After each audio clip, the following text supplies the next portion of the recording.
தெற்கு பகுதி தேமுதிக சார்பில் தேமுதிக நிறுவன தலைவர் கேப்டன் விஜயகாந்த் பிறந்தநாளை முன்னிட்டு 25 இடங்களில் கொடியேற்றி பொதுமக்களுக்கு அன்னதானம் வழங்கப்பட்டது.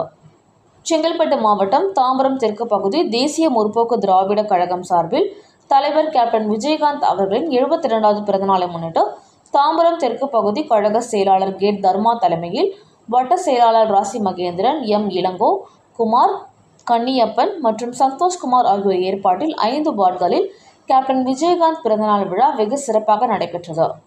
தாம்பரம் மாநகராட்சி 61வது வார்டு, 62வது வார்டு, 63வது வார்டு, 64வது வார்டு மற்றும் 47வது வார்டு ஆகிய 5 வார்டுகளில் சுமார் 30 இடங்களில் தேமுதிக கொடியேற்றி பொதுமக்களுக்கு இனிப்புகள் வழங்கப்பட்டது. அதனைத் தொடர்ந்து 63வது வார்டு சார்பில் MES சாலையில் கேப்டன் பிறந்தநாள் நிகழ்ச்சி நடைபெற்றது.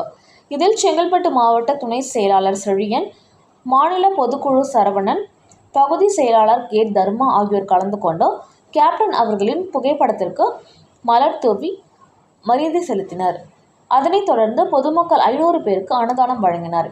இந்நிகழ்ச்சியில் தேமுதிக நிர்வாகிகள் தேன், பாபு, லோகநாதன், தர்மா, பாத்திமா, நந்தினி, தமிழரசி, வாசு, பூபதி, நெரும்பு ராஜேந்திரன், சுமதி, திலகா, அபிநயா, ரம்யா, ஏழுமலை, அசோக்குமார், சரிதா, விஜயன், முருகன், கார்த்திக், எம் கார்த்திக், குமரேசன், பிரகலாதன், ரவி, நாகூர் மீரான், ரகுபதி, அஜித் குமார், பத்மாவதி, அஸ்வதி, முத்துலட்சுமி உள்ளிட்ட பலர் கலந்து கொண்டு சிறப்பித்தனர்.